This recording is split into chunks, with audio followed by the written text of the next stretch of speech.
Hello everyone and welcome back to our channel JK alerts. इस video में average के questions को practice करेंगे और जितने भी कंसेप्ट बनेंगे मैं क्वेश्चन की हेल्प से ही आपको बता दूंगा, अलग से नहीं बताऊंगा क्योंकि टाइम बहुत ज़्यादा कम है। तो स्टार्ट करते हैं वीडियो को। सबसे पहले जैसे यहाँ पे मैंने क्वेश्चन लिखा हुआ है कि average of first 10 natural numbers is, मतलब फर्स्ट जो 10 नेचुरल नंबर्स हैं उनकी एवरेज कितनी है। तो एवरेज स्टार्ट करने से पहले मैं आपको थोड़ा सा एवरेज के बारे में बता देता हूँ। एवरेज जैसे मैंने आपको एवरेज स्पीड के बारे में बताया था। एवरेज स्पीड जब भी आप निकालते हैं तो वो एवरेज स्पीड वो स्पीड होती है जो एग्जैक्ट स्पीड नहीं होती। मतलब आप जर्नी में जिस स्पीड के साथ आए हैं वो वाली स्पीड एवरेज स्पीड नहीं होती। एवरेज स्पीड वो स्पीड होती है जिस स्पीड के आसपास आपकी स्पीड पूरे जर्नी में रही हो। जैसे कहने का मतलब अगर आपकी average speed 40 kilometre per hour है, इट मीन्स ये नहीं है कि आप पूरी जर्नी में 40 किलोमीटर पर आवर की स्पीड से आए हैं। इट मीन्स आपकी स्पीड 40 किलोमीटर पर आवर से ज़्यादा भी रही होगी कुछ समय, और एवरेज स्पीड से जो कुछ स्पीड जो है आपकी एवरेज स्पीड से कम भी रही होगी। तो एवरेज स्पीड जो है वो एग्जैक्ट वैल्यू नहीं होती। सिमिलरली एवरेज वही उसी चीज़ को आपको याद रख के एवरेज को दिमाग में रखना है कि एवरेज है क्या चीज़ है बेसिकली। जैसे मैं आपको एक और एग्जांपल की हेल्प से बता दूं कि जैसे सपोज करो 4 फ्रेंड्स हैं और 4 फ्रेंड्स को कोई पिकनिक प्लान करनी है और पिकनिक प्लान करने के लिए ऑफ कोर्स पैसा चाहिए होता है। तो सबने क्या किया कि कंट्रीब्यूशन किया कि हम अपनी जेब से पैसा लगाएंगे और पिकनिक पे जाएंगे। तो सबने क्या किया, कुछ कुछ पैसा जो है वो कंट्रीब्यूशन दिया। जैसे एक फ्रेंड ने 1500 रुपीज़ कॉन्ट्रीब्यूशन किया, दूसरे फ्रेंड ने 1000 किया, तीसरे फ्रेंड ने 1000 किया, चौथे फ्रेंड ने वो नहीं होगा फाइनेंशियली स्टेबल तो उसने 500 रुपीज़ कॉन्ट्रीब्यूशन किया। तो सबका मिला के जो पैसा बना वो बना 4000 रुपीज़। सो अगर मैं इनकी एवरेज निकालूं, 4 फ्रेंड्स की एवरेज निकालूं, मतलब इनके पैसे की एवरेज निकालूं, तो आएगा 4000 डिवाइडेड बाय जितने भी ये फ्रेंड्स थे 4। मतलब एवरेज कैसे निकाली जाती है, सम ऑफ ऑब्जर्वेशन। एवरेज कैसे निकाली जाती है, सम ऑफ ऑब्जर्वेशंस या सम ऑफ क्वांटिटीज, आप कुछ भी बोल सकते हैं। सम ऑफ ऑब्जर्वेशंस और नंबर ऑफ ऑब्जर्वेशन, इस तरह से एवरेज निकाली जाती है। तो जैसे कि मैंने आपको बताया कि सारे के सारे फ्रेंड्स ने मिला के टोटल पैसा जो मतलब इकट्ठा किया वो किया 4000, और टोटल फ्रेंड्स कितने थे 4। तो 4000 को 4 से डिवाइड किया तो एवरेज आई 1000 रुपीज़। कहने का मतलब ये हुआ कि ये वो पैसा है जो हर एक बंदे ने कंट्रीब्यूशन किया है। एवरेज का मतलब ये होता है कि ये वो पैसा निकला है जो हर एक बंदे ने कंट्रीब्यूशन किया है। बट जैसे मैंने आपको स्टार्टिंग में बताया कि जो एवरेज होती है वो एग्जैक्ट वैल्यू नहीं होती है। तो आपको भी पता है कि हर एक फ्रेंड ने 1000 रुपीज़ कंट्रीब्यूशन किया था, नहीं किया था। तो एवरेज जस्ट एक वो वैल्यू होती है जिसके आसपास उन चारों फ्रेंड्स ने पैसे जो हैं वो कंट्रीब्यूशन किया है। कुछ फ्रेंड्स ने 1000 से ज़्यादा भी किया होगा और कुछ फ्रेंड्स ने 1000 से कम भी किया होगा। जैसे एक फ्रेंड ने 1500 रुपीज़ कॉन्ट्रीब्यूशन किया था और एक फ्रेंड ने 500 रुपीज़ कॉन्ट्रीब्यूशन किया था। तो एवरेज जो है वो बैलेंस कर देता है। तो अगर जैसे किसी भी चीज़ की आपको एवरेज दी है तो कहने का जैसे सपोज करो कि 3 बंदों की आपको एवरेज दी हुई है 15 ईयर्स, तो आपको ये मान के चलना है कि उन तीनों की एज जो है वो 15 ईयर्स नहीं है। कुछ बंदे जो हैं उनकी एज 15 साल से ज़्यादा होगी और कुछ जो एज है कुछ बंदों की जो एज है वो 15 साल से कम होगी। तीनों की 15 साल नहीं होगा, बट आपको ये मान के चलना होता है। तो स्टार्ट करते हैं क्वेश्चन को। जैसे सबसे पहली बात है कि आपको पहले 10 नेचुरल नंबर का एवरेज निकालना है। तो कुछ नहीं करना है, एवरेज निकालने के लिए मैंने आपको तरीका बता दिया, sum of observation upon number of observations. आपको क्या करना है कि जितने भी पहले 10 नेचुरल नंबर्स हैं, ऑफ कोर्स नेचुरल नंबर 1 से स्टार्ट होते हैं, तो 1 2 3 4 5 6 7 8 9 10, तो ये पहले 10 नेचुरल नंबर्स हैं। इनका आपको सम करना है सबसे पहले। क्यों? क्योंकि एवरेज निकालने के लिए सम ऑफ ऑब्जर्वेशन चाहिए। तो इनका सम करेंगे तो आएगा 55। और अगर मैं इनका ऑब्जर्वेशन करूं, मतलब इनका देखूं कि कितने नंबर्स हैं, तो 10, तो इनकी जो एवरेज आई वो 5.5 आई, वो आई 5.5। अब मैं देखूं कि जैसे ये तो बड़े क्वेश्चंस जो थे, ये जो जिनका एवरेज हमें निकालना था इन नंबर्स का, ये बड़े छोटे नंबर्स थे और इजी से ये मतलब ऐड भी हो गए और जब हमारी एवरेज भी निकल गई। बट अगर ये नंबर्स जो हैं वो बड़े होते फिर क्या होता, ऑफ कोर्स फिर हमें ज़्यादा टाइम लगता है ऐड करने में। तो क्या कोई दूसरा ऑल्टरनेटिव नहीं है इन चीज़ों को करने में? यस, दूसरा ऑल्टरनेटिव है, बट आपको एक चीज़ का ध्यान रखना है। जब भी आपको इस तरह का क्वेश्चन पूछा जाए कि आपको नंबर्स का एवरेज निकालना है, तो सबसे पहले आपको एक चीज़ याद रखनी है कि जो भी आपको नंबर दिए गए हैं आपको चेक करना है कि क्या उन सब में डिफरेंस जो है वो बराबर है कि नहीं है।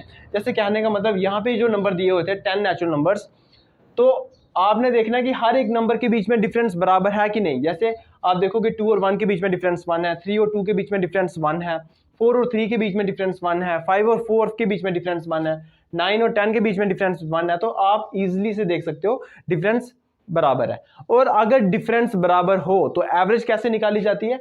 एवरेज निकाली जाती है पहला नंबर था 1 और लास्ट वाला नंबर था 10 और इसको 2 से डिवाइड कर देना। तो ये आ गया 11.2 और 11.2 होता है 5.5। तो देखो एवरेज उस तरीके से भी यही निकलनी है और इस तरीके से भी यही निकलनी है, बट एक कंडीशन है। कंडीशन ये है कि हर एक नंबर के बीच में जो डिफरेंस है वो इक्वल होना चाहिए, तब जाके आप इस तरह से एवरेज निकाल सकते हैं।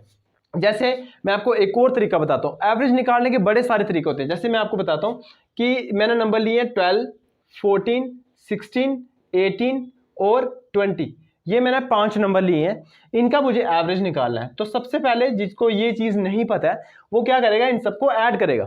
वो क्या करेगा, इन सबको ऐड करेगा। जैसे आप 12 और 18 को ऐड करेंगे तो 30 हो जाएगा, 30 में 2 ऐड करेंगे 50 हो जाएगा, 50 और 14 और 16 को ऐड करेंगे तो ये 30 हो जाएगा, 50 और 80 हो गया, और 80 हो गया इनका सम। और टोटल नंबर्स कितने हैं, 5, और 80 को 5 से डिवाइड करेंगे तो आएगा 16। तो इनकी एवरेज आई नंबर की 16, इन नंबर्स की एवरेज आई 16। बट अगर हम इस तरीके को ध्यान में रखें, जैसे मैंने आपको बताया था कि जब भी आपको नंबर्स का एवरेज निकालने के लिए पूछा जाए तो आपको सबसे पहले क्या करना है, सबसे पहले आपको डिफरेंस देखना है कि क्या डिफरेंस इनका बराबर है कि नहीं। तो आप देख पा रहे होंगे कि हर एक नंबर के बीच में जो डिफरेंस है वो 2 है। तो आपको कुछ भी नहीं करना था, आपको प्लस करने की जरूरत ही नहीं पड़नी थी अगर आप इनका डिफरेंस देख लेते। तो जब भी आपका डिफरेंस बराबर है तो मैंने क्या कहा, आपको पहला वाला नंबर और जो लास्ट वाला नंबर है उसको ऐड करना है और उसको 2 से डिवाइड कर देना है। तो ऊपर 12 + 20 हो गया 32, और 32 को 2 से डिवाइड करेंगे तो आएगा 16। तो अगेन इस तरीके से भी एवरेज जो है वो 69 और इस तरीके से भी एवरेज 69। अब एक और तरीका है जो आपको इन दोनों, मतलब ये जो मैंने इस तरीके से एवरेज निकाली और इस तरीके से एवरेज निकाली है, ये चीज आपको करने की जरूरत ही नहीं है। जब आप देखोगे आपको उसी वक्त आंसर मिल जाएगा। वो तरीका क्या है देखते हैं। तो जैसे मैंने क्या कहा कि एवरेज, एक तो सबसे पहली बात होती है मिड वैल्यू। एवरेज जो होती है वो मिड वैल्यू होती है और एवरेज एग्जैक्ट वैल्यू नहीं होती है। दो मैंने बातें बताई हैं एवरेज के बारे में। पहली ये कि एवरेज एग्जैक्ट वैल्यू नहीं होती है, दूसरी बात कि एवरेज एक मिड वैल्यू होती है। क्या होती है? Mid value. तो देखो जैसे अगर मैं इन नंबर्स के बारे में बात करूं,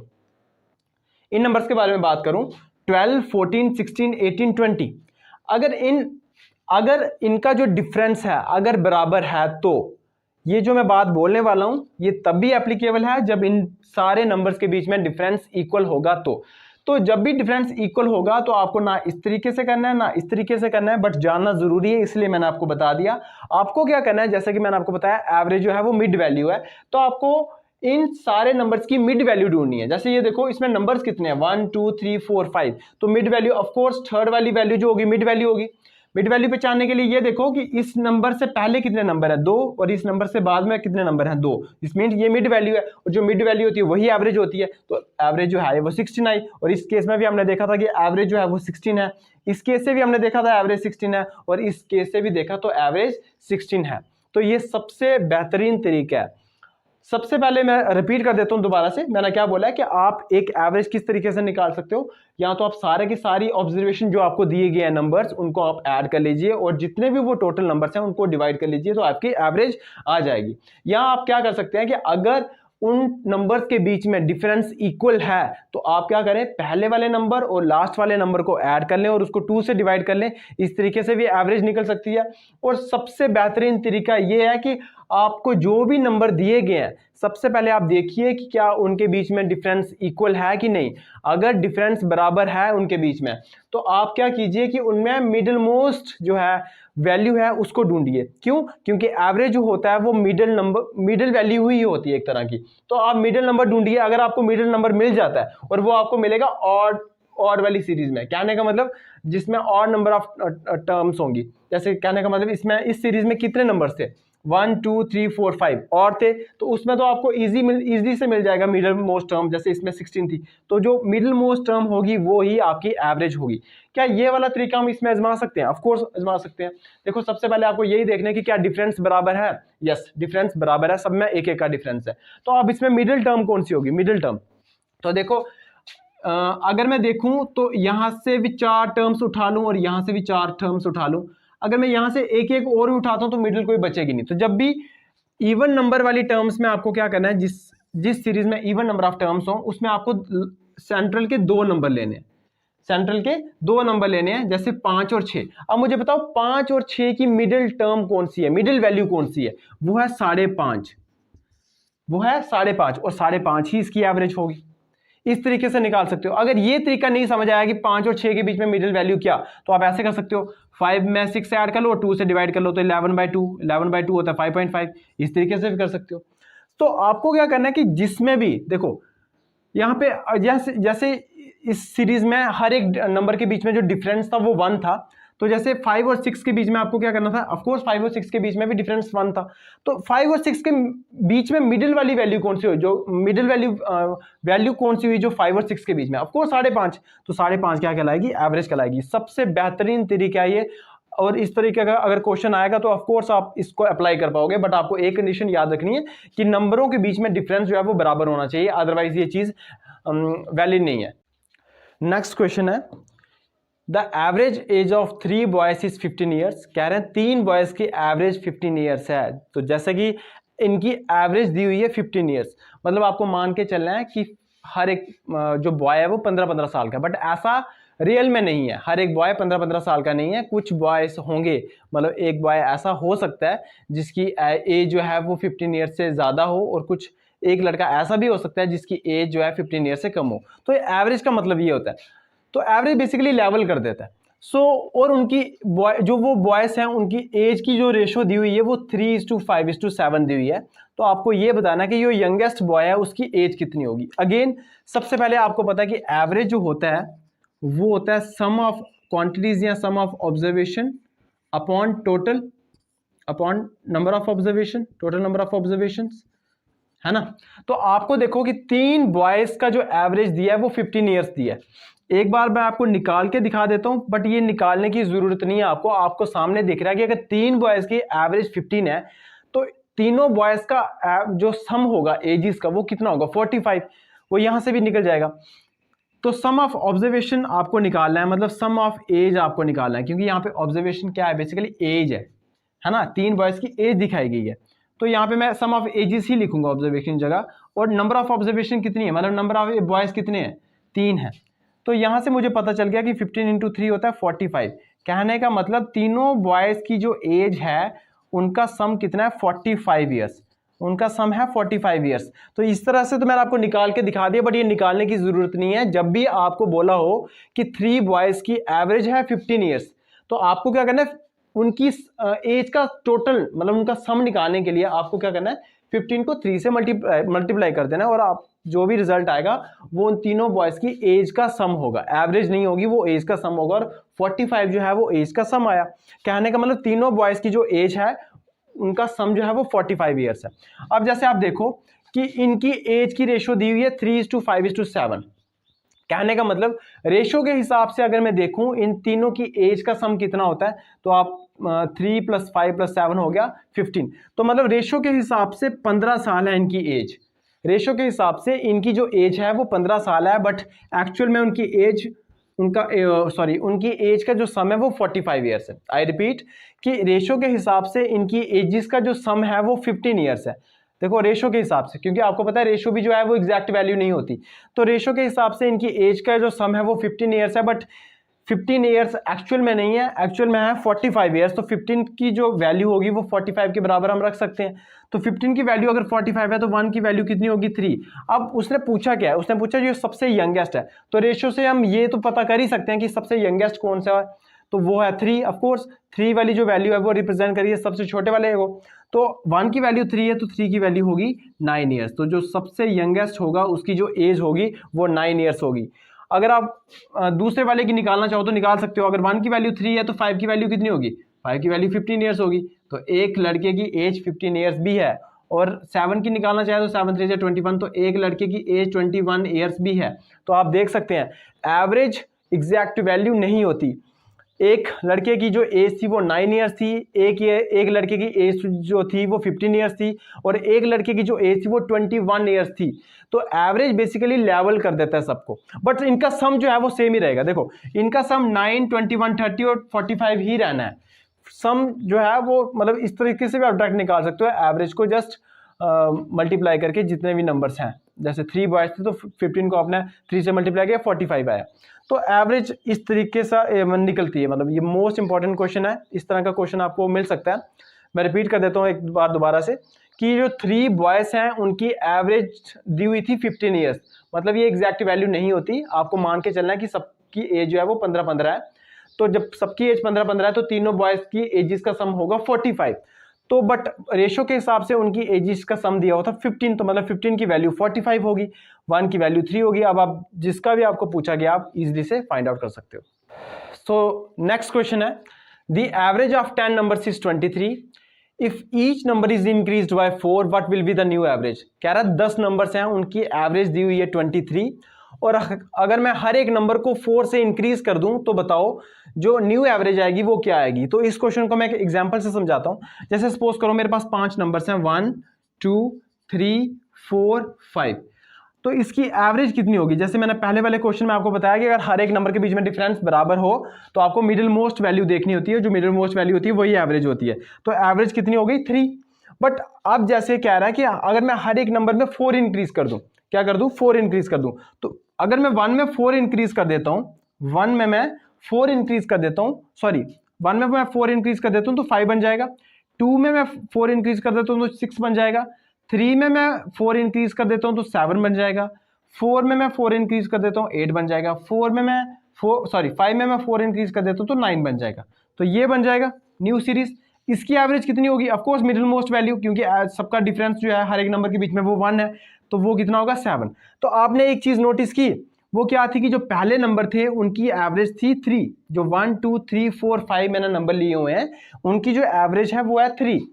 और जैसे ही मैंने इन नंबर्स में मैंने 4 जो है वो इंक्रीज कर दिया, 1 में 4 इंक्रीज किया 5 आ गया, 2 में 4 इंक्रीज किया 6 आ गया, 3 में 4 इंक्रीज किया 7 आ गया, 4 में 4 इंक्रीज किया 8 आ गया, 5 में 4 इंक्रीज किया 9 आ गया।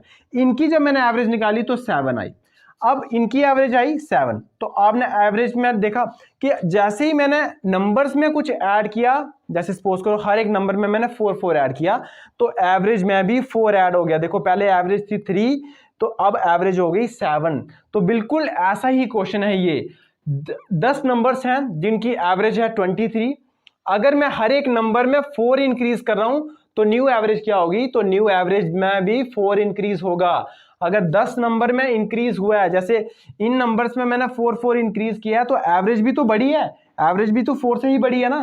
तो बिल्कुल वैसे ही अगर 10 नंबर्स की एवरेज 23 है और अगर हर एक नंबर को मैं 4 से इंक्रीज कर दूंगा तो न्यू जो एवरेज होगी उसमें वो होगी 27। क्यों, क्योंकि ये जो एवरेज पहले थी 23 इसमें भी 4 बढ़ेगा। तो मतलब जितनी वैल्यू से आप नंबर को इंक्रीज करेंगे उतनी ही वैल्यू से एवरेज भी बढ़ेगी।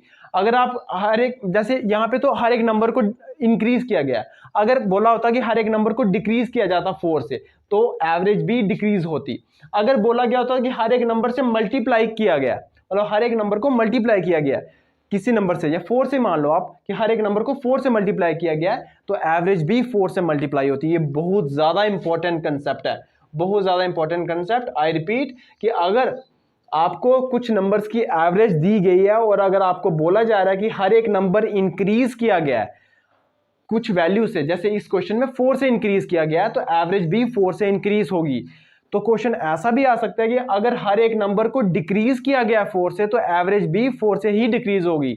अगर हर एक नंबर को मल्टीप्लाई किया गया 4 से तो एवरेज को भी 4 से मल्टीप्लाई करना है। तो जो न्यू एवरेज होगी, पिछले वाली एवरेज को 4 से मल्टीप्लाई कर दो, न्यू एवरेज बन जाएगी। अगर ऐसा बोला गया कि हर एक नंबर को डिवाइड किया गया 4 से तो आपको एवरेज को भी 4 से डिवाइड कर देना और न्यू एवरेज आ जाएगी। Most important concept.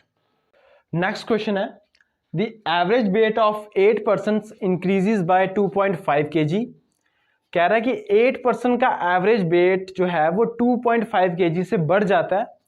कब? when a new person comes in place of one of them weighing 65 kg। कहने का मतलब ये हुआ कि सपोज करो कि एक ग्रुप में 8 लोग हैं और 8 लोगों में से एक बंदा एक ऐसा है जिसका वेट है 65 केजी, जिसका वेट है 65 केजी, और उस बंदे की जगह पे एक नया बंदा आता है। कहने का मतलब वो बंदा चले जाता है और उसकी जगह पे एक और बंदा आता है। कहने का मतलब बंदे 8 ही रह रहे हैं, बंदे 8 ही रह रहे हैं। तो उस बंदे मतलब जिसका वेट जो है 65 केजी है उस बंदे का, वो चले जाता है और उसकी जगह पे एक और बंदा आता है।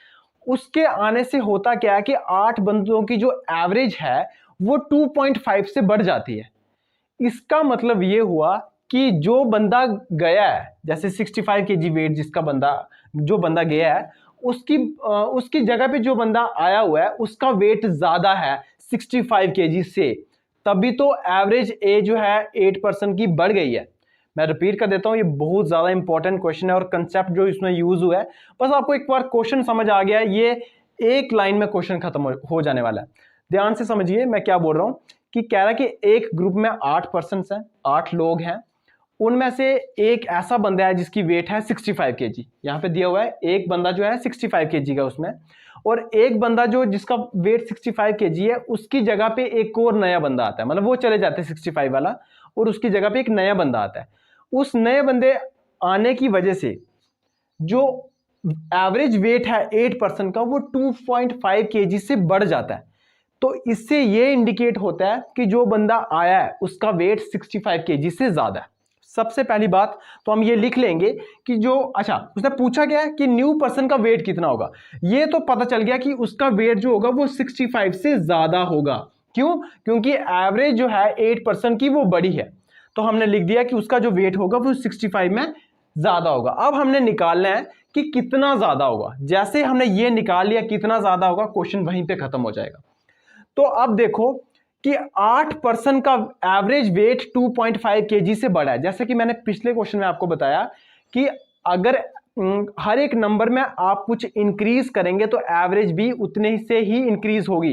जैसे पिछले क्वेश्चन में मैंने यह बताया कि हर एक नंबर को आपने 4 से इंक्रीज किया तो एवरेज भी 4 से इंक्रीज होगी। तो ये क्वेश्चन भी तो वैसा ही है। अगर हर एक मतलब अगर एवरेज जो वेट है 8% का वो 2.5 से बढ़ गया है, इसका मतलब हर एक बंदे की जो एज है वो 2.5 से बढ़ गई है। हर एक बंदे की जो एज है वो 2.5 से बढ़ गई है। तो अगर कितने बंदे हैं, 8 बंदे हैं और सबकी एज बड़ी कितनी है, 2.5। तो 2.5 को अगर मैं 8 से मल्टीप्लाई कर दूं तो कितना आएगा, 20 आएगा। तो मतलब जो नया बंदा आया था उसका वेट था 85। क्यों 85? इसलिए था क्योंकि उसने ढाई एज जो है सबको 8% में बांट दी थी। क्योंकि आपको पता है एवरेज जो है वो लेवल करना होता है, एवरेज का मतलब लेवल करना होता है। तो मैं एक बार रिपीट कर देता हूं कि मैंने क्या बोला है। मैंने ये बोला कि जिसका वेट 65 केजी था वो इंसान चला गया और उसकी जगह पे एक न्यू बंदा आ गया।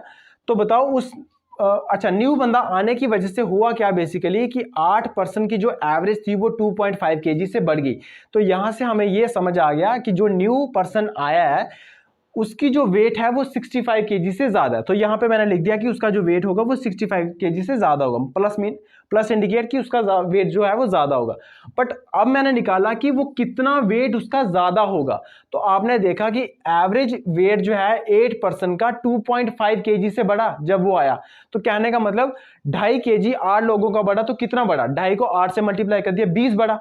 20 बढ़ा कहने का मतलब वो 65 का नहीं था बंदा, वो था 85 का। क्यों? क्योंकि ये जो 20 केजी उसने जो उसका वेट था वो उसने 8 बंदों में डिस्ट्रीब्यूट कर दिया था एवरेज बनाने के लिए, लेवल करने के लिए।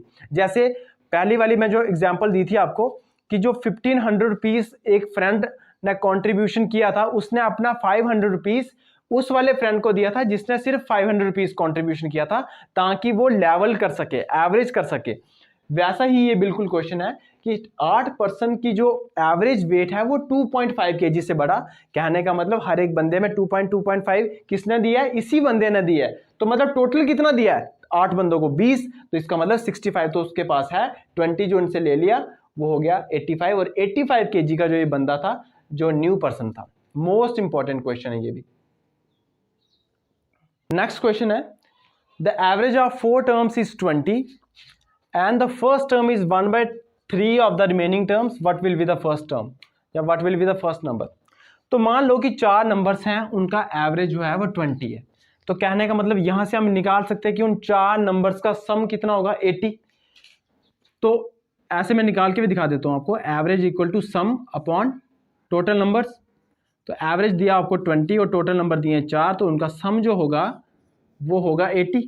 क्योंकि जैसे मैंने आपको बताया कि जो सम निकालना है आपको, वो आपको नंबर को एवरेज से मल्टीप्लाई कर देना है इस तरह से, तो आपको सम मिल जाएगा। कहने का मतलब इन चारों टर्म्स का जो सम है वो 80 है। अब वो कह रहा है, जैसे मान लेते हैं वो 4 नंबर है ए, बी, सी और डी, इनका सम कितना है, 80 है। अब नेक्स्ट क्वेश्चन, नेक्स्ट जो उसने कंडीशन दी है कि जो पहली वाली टर्म है, मतलब ए मान लो पहली वाली टर्म, वो 1/3 है, वो 1/3 है रिमेनिंग टर्म्स के, 1/3 ऑफ द रिमेनिंग टर्म्स। अब रिमेनिंग टर्म्स कौन सी है, बी, सी और डी। बी, सी, डी के रिमेनिंग टर्म्स के 1/3 है। यहां से ये कंडीशन निकलती है। तो यहां से अगर मैं इसको सॉल्व कर दूं, मैं यहां से ये बोल सकता हूं कि जो बी, सी और डी है, उनकी वैल्यू जो है वो थराइस है ए के, ऑफकोर्स बोल सकता हूं। तो आपको बताना है कि फर्स्ट नंबर क्या होगा, तो कुछ भी नहीं होगा, ए का आपको एज इट इज लिखना है, और आप यहाँ पे दिख रहा होगा कि जो बी, सी, डी है उसकी वैल्यू 3a है, तो बी, सी, डी की जगह वैल्यू 3a लिखनी है। और a प्लस 3a जो होता है वो होता है 4a, 4a की वैल्यू 80, तो a की वैल्यू होगी वो 20 होगी। तो उसने यही तो पूछा था कि फर्स्ट नंबर क्या होगा, 20 होगा। तो आई रिपीट, मैंने क्या बोला कि आपको 4 नंबर्स की एवरेज जो दी थी वो 20 दी थी, तो मैंने जो एवरेज दी थी वहां से निकाल दिया सम, मतलब चारों नंबर्स का, चारों टर्म्स का जो सम है वो 80 है। फिर नेक्स्ट कंडीशन दी थी कि पहली जो टर्म है वो 1/3 है रिमेनिंग टर्म्स के। तो जो पहली टर्म है मतलब ए, वो 1/3 है रिमेनिंग टर्म्स बची कौन सी, बी, सी, डी, उनके सम के बराबर है। यहां से मैंने ये निकाल लिया कि जो रिमेनिंग टर्म्स हैं उनका जो सम है वो किसके बराबर है, पहली वाली टर्म के थराइस, 3 गुना है।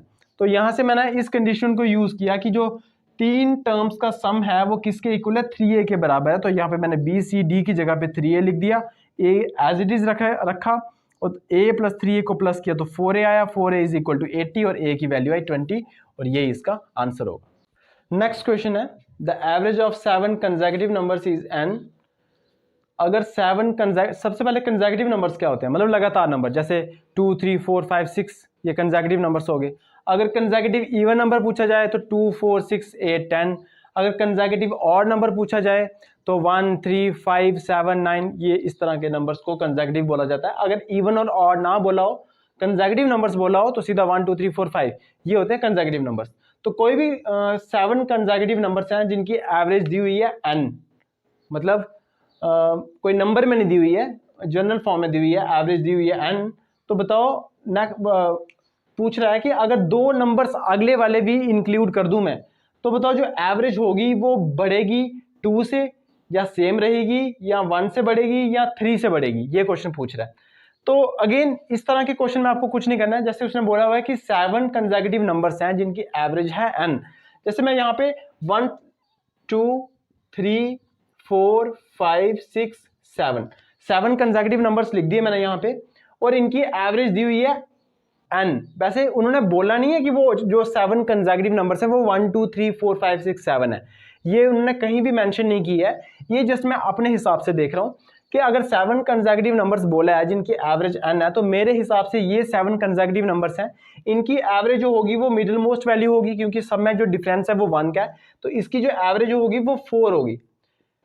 तो आगे उसने बोला कि अगर मैं अगले 2 नंबर्स भी इंक्लूड कर दूं, मतलब कि अब वो नंबर हो गए 1, 2, 3, 4, 5, 6, 7, 8, 9 नंबर हो गए अब, क्योंकि 2 नंबर अगले वाले भी इंक्लूड कर दिए। तो अब इनकी जो एवरेज होगी वो 5 होगी। क्यों? क्योंकि मिडिल मोस्ट वैल्यू जो है वो 5 है, तो अब जो एवरेज है वो 5 होगी कि नहीं होगी। तो जैसे अगले वाले 2 नंबर्स मैंने इंक्लूड किए कोई भी कंसेक्यूटिव नंबर से, तो एवरेज भी 1 से बढ़ी, पहले एवरेज 4 थी, अब एवरेज 5 होगी। तो सिमिलरली इसकी जो एवरेज होगी इस क्वेश्चन की, वो आंसर होगा सी वाला, वो भी 1 से बढ़ेगी, एवरेज जो होगी वो 1 से बढ़ेगी। हमने एग्जाम्पल की हेल्प से देख लिया, आप चाहे कोई भी एग्जाम्पल उठा के देख लीजिए। जैसे मैंने 4, 5, 6, 7, 8, 9, 10, ये मैंने 7 कंसेक्यूटिव नंबर्स ले लिए। ऑफकोर्स ये भी कंसेक्यूटिव नंबर्स हैं, 1, 2, 3, 4, 5, 6, 7, ये 7 कंसेक्यूटिव नंबर्स हैं, और इसकी जो एवरेज होगी वो होगी middle most value, that is 7। है ना। अगर मैं अगले वाले 2 नंबर भी इंक्लूड कर दूं, मतलब अब वो नंबर हो गए 4, 5, 6, 7, 8, 9, 10, 11 और 12। अब कौन सी एवरेज बनेगी? ऑफ कोर्स इधर से 4 नंबर और इधर से 4 नंबर छोड़ दिए तो ये 8, तो अब एवरेज जो होगी वो होगी 8, तो मतलब एवरेज जो है वो 1 से बढ़ी। तो आप कोई भी 7 कंसेक्यूटिव नंबर उठा के देख लीजिए, जब भी आप नेक्स्ट 2 नंबर उनमें इंक्लूड करेंगे तो एवरेज जो है वो 1 से ही बढ़ेगी। तो इसका जो आंसर होगा वो 1 होगा। तो इन क्वेश्चन को इस तरह से देख लीजिए। मतलब अगर आपको बोला होता कि 9 कंसेक्यूटिव नंबर्स की एवरेज है, तो आप ऐसे कोई भी पहले ये बना के देख लीजिए, जिस तरह का क्वेश्चन उसने बोला जा, मतलब जिस तरह का वो क्वेश्चन बोलता है आप उस तरह का करते जाइए, और जैसे जो भी आप चेंज देखते हैं उस तरह उसकी हेल्प से आप आंसर को बता सकते हैं। नेक्स्ट क्वेश्चन है, for 9 innings Roman has an average of 65 run. मतलब 9 इनिंग्स में रोमन की जो एवरेज है वो 65 रन है। कहने का मतलब ऐसा कह सकते हैं कि 9 इनिंग्स में अप्रोक्सीमेटली हर एक मैच में 65 के करीब उसने रन मारे हुए हैं। ऐसा एग्जैक्ट तो नहीं होता कि हर एक मैच में उसने 65 ही रन मारे हैं, कुछ मैच में उसने ज़्यादा भी मारे होंगे और कुछ मैच में कम भी मारे होंगे, बट उसकी जो एवरेज आ रही है वो 65 रन है। तो आपको क्या करना है, ये मान के चलना है कि हर एक इनिंग में उसने 65 रन मारे। अब वो कह रहा है कि 10th इनिंग में होता क्या कि वो 200 रन स्कोर कर जाता है, मतलब 200 स्कोर मार लेता है वो, 10 इंक्रीजेस हिज एवरेज। तो उससे होता क्या कि जैसे वो 10th इनिंग में 200 स्कोर कर जाता है तो उसकी जो एवरेज है ऑफ कोर्स बढ़ेगी, क्योंकि ऐसे तो हम मान के चल रहे हैं कि हर एक इनिंग में वो 65 रन मार रहा है। बट अगर 10th इनिंग में वो अचानक से 200 स्कोर कर देगा तो उसकी जो एवरेज होगी ऑफ कोर्स बढ़ेगी। तो वो क्वेश्चन पूछ रहा है कि उसकी एवरेज कितने से बढ़ेगी, कितने से बढ़ेगी।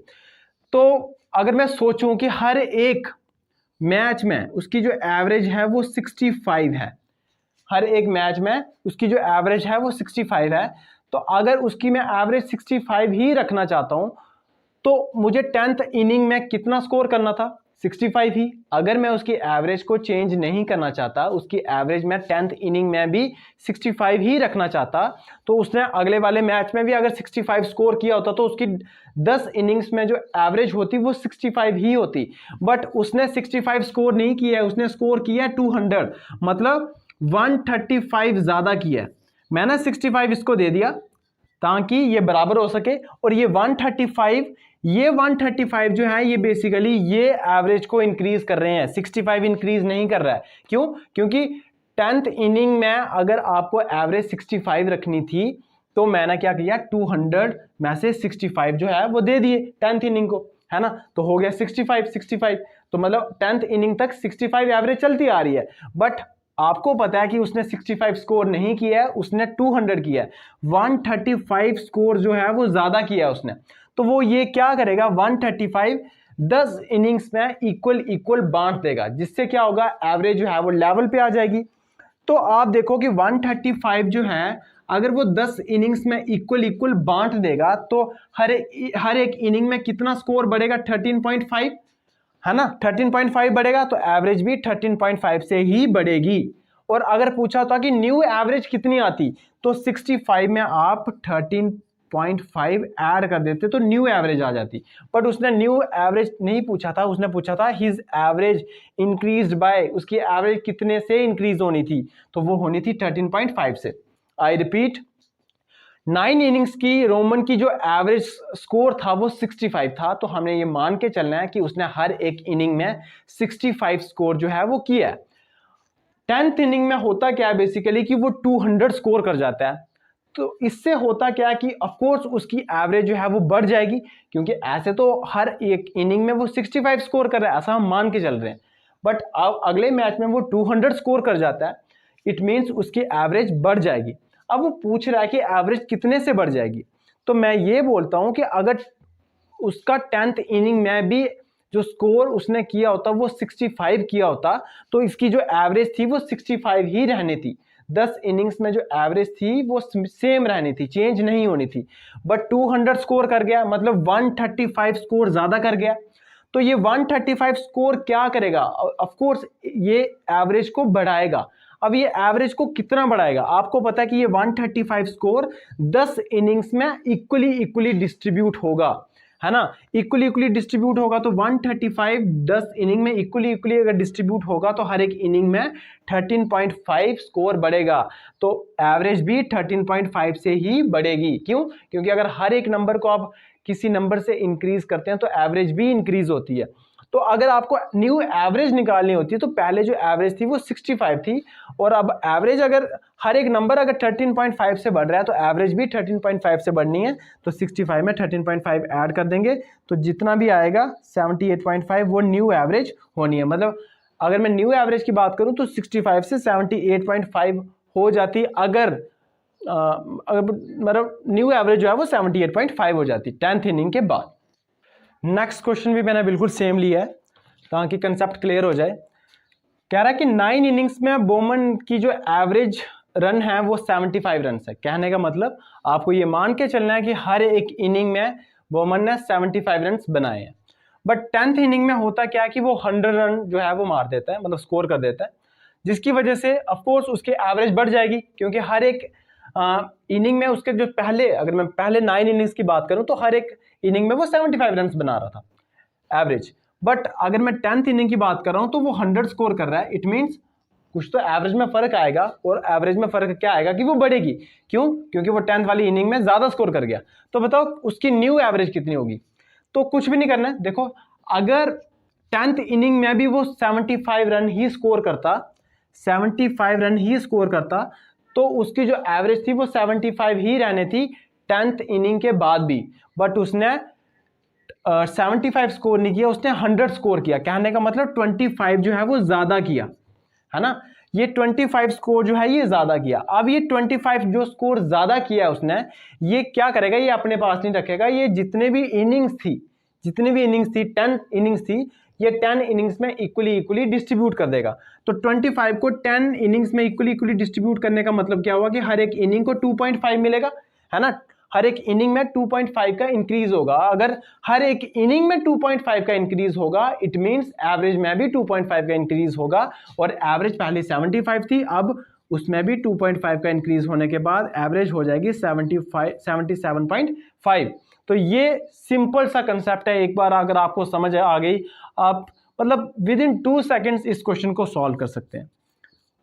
रिपीट कर देता हूं कि 10th इनिंग में उसका स्कोर जो था वो 100 था, जिसकी वजह से एवरेज इंक्रीज हुई है।